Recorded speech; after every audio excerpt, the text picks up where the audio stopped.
Dad's name is Bob Tebow. I'll tell you about Tim later if you don't know who he is. Bob Tebow is a very straightforward guy, good dad. They homeschool their kids all the way through high school, including this superstar Tim Tebow. And what struck me about Bob Tebow is in the time that we had, my wife and I, it was like a parenting course over lunch, the first time I met him.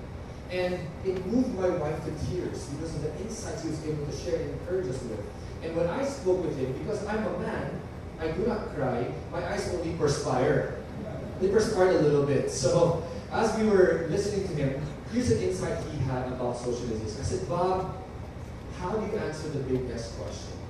When people say, oh, what about socialization? You know, when you're raising your kids, what did you say? And Bob Tebow said this. He said, I throw back a question to those people. And I ask them, what is your goal in socialization? What is your goal?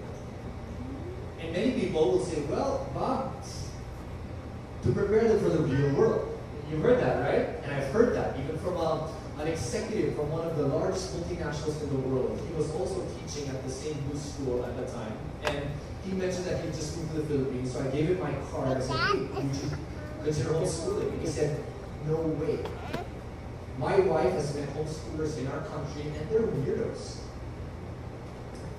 He used to be in the sports world before he went to corporate. He said, I prefer children to experience the real world, to learn to rough it up, because that's what the real world is like. You have to learn to deal with bullies, to people pushing them around, and those that are able to survive that will do well. That was his mindset back then. So he said, if you can show me someone who was homeschooled that did well, even in athletics, then I might consider it. You know what? I found the guy, except I didn't have this discovery back then. So here's my point. Let me go back. So Bob Tebow was responding. Many people will say to prepare them for the real world, you need to expose them to all these things. This is what Bob said. Okay, if your goal is to prepare them for the real world, let's look at the real world. All right, let's look at the real world. He said, when you enter your first job, whatever that is, as a professional, lawyer, CPA, doctor, or as a corporate person, or as an entrepreneur, or maybe further studies, that first job, maybe even in the ministry, who will you be surrounded with? Will you be surrounded with people who are the same age, the same gender, the same religion, the same social class? Yes or no? So he says to these people, then why is it that we think that by sending our children into an environment for most of their growing life, where they are surrounded with the same age, some schools, same gender, same religion, same social class, that they will be prepared for that real world? And when he said that, you know what I said to Bob Tebow? I looked at him and I said, you're right. I never saw that perspective. And so, what does the real world look like? In our humble experience. So our experimental boy Elijah, about 3 years ago, because of my exposure to that show on the money, I would talk about stocks with my wife. Money stocks, and my wife just looks at me blindly. She has no interest in stuff like that. So she's like, okay, nice, honey. But my son caught it. He said, Dad, I want to make money. Like, wait, no, okay, we got it, 9 years old. I'm like, all right, son. So I checked. I said, why, son, why? And he said, Dad, you know how our church that we're a part of is doing this project? I want to be able to help with the church project and be able to do something. I said, not a bad reason, right? I want to be able to also buy gifts for my brothers, you know, with the money, let's say Christmas. I'm like, oh, not a bad reason. I'm like, okay, so how do you want to do this, Dad? And he said, well, Dad, I want to learn about stocks. I'm like, okay, sure, homeschooling that. So we didn't begin. But I said, okay, fine. We went to this free training in the stock exchange in Ortigas, and I got a jacket for him. I got so that he could sleep on it. I got some snacks, I got water and a camera to video the whole thing, right? And I figured, tulog he'll knock out in 15 minutes.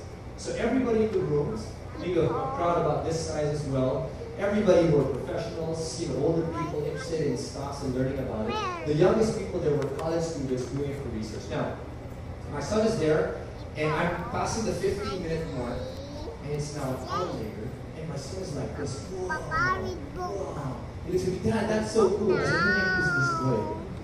Long story short, it was a 3-hour lecture. After the 3-hour lecture, he was so energized. I said, Dad, Isn't it amazing how Jollibee's been able to reinvent itself 3 times and the share price has gone up so well?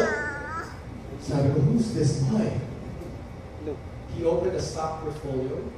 We invested with the first picks on that day. And just last Friday, we were at a talk where he shared about his portfolio performance that is now about 21% as the US progress. Crazy boy. And now he goes around with me. We give talks, starting out investing and getting the right deal of money. And he makes money off of that as well. I'm sharing that because in my humble opinion, that's the real world. And why are we able to do that? For homeschool. We have, as many of you pointed out, the flexibility of time. And we can create an environment for him to learn whatever he wants. So third perspective on socialization, the real world. What does that look like for you? Number one, horizontal versus vertical. Number two, socialization versus social development. And then number three, the real world. What does that look like for you? And how are you preparing your child for it? Next, schedules-wise, you know this already in schools. In a homeschooling environment, it's flexible, right? So you can, in many of our experience with parents, here's what it looks like, and you may want to write this down if you're trying to figure out what will a schedule look like. Typically, homeschooling families who are preschool to about grade 2, they will only spend 50 to 20 minutes per academic subject a day.